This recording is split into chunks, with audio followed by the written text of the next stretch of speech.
UFO whistleblower David Grush has just completed his first on-air interview with BBC Radio alongside his attorney Chuck McCullough in the wake of his congressional testimony last week, where he alleged the US government is in possession of multiple spacecraft of non-human origin. There are some interesting small details in this interview that I'll touch on the other side. I do want to note that his attorney, Chuck McCullough, is the original Inspector General for the intelligence community, so keep that in mind as you listen to this interview. Well, I've been speaking to David Grush and to his lawyer, Chuck McCullough. First, David, why did he decide to come forward and speak at the hearing? It boils down to a sense of duty, and an act of, truth to power. And it seemed like me going public was the appropriate lever to pull when it comes to public accountability and emphasizing the seriousness to, different branches of U.S. government. The most eye-catching claim that you made during your evidence, and the one that made the most headlines, was the claim that the US government has, quote, intact and partially intact alien vehicles in its possession. In other words, it has them, but it isn't telling people about them. Why did you go public with that specifically? I found that to be very important for, the public at large to understand, their place in the cosmos, their place in the universe. And that's something, I believe the U.S. government should be, held accountable for potentially overclassifying or misclassifying basic science. But how do you know they have these items? Because you've not seen them yourself, have you? There's certain things that I have firsthand access to that I can't publicly discuss at this time. However, myself and other colleagues interviewed, 40 individuals, both our current and former highly distinguished intelligence and military personnel that were specifically on these programs. And those that were willing, I directed to the Intelligence Community Inspector General. So the Inspector General was able to interview these people that do have direct firsthand information. Right. So they have that information directly. Have they actually seen these vehicles? The individuals I interviewed that I directed to the Inspector General, yes, they have the firsthand experiences, yes. Right. Which is an extraordinary claim, as you would readily acknowledge. Why, if it's true, has the government not acknowledged it?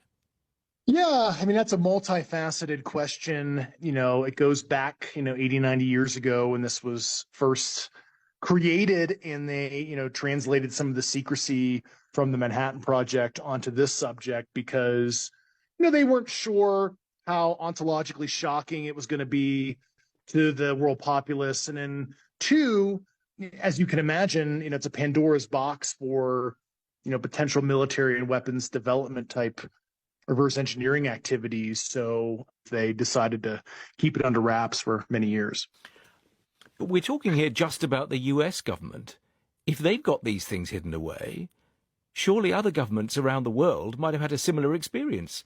So the idea that it's a solely American thing is surely fanciful. It does cross into other countries and other allies, to include the Five Eyes Alliance, which is something I've already stated publicly. The media reporting bias and societal transparency is a little different in the U.S. So that's the crux of what most people hear, but it is certainly not an American issue.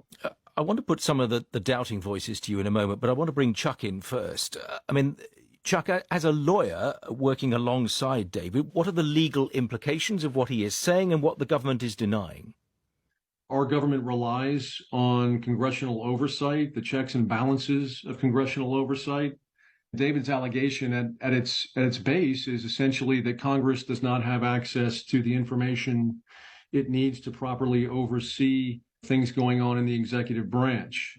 That was his main concern. So he's briefed both of the intel committees, and he's had a 2-hour hearing, 2 hours of testimony last week. David, can I go back to you with some of the responses that have been aired to what you said? The head of the Pentagon's office in this area, Sean Kirkpatrick, issued a statement last week, you'll be aware of it, calling your testimony insulting and saying that you were never a representative to his unit. Dr. Kirkpatrick oversaw our activities and what we were doing and the money we were spending.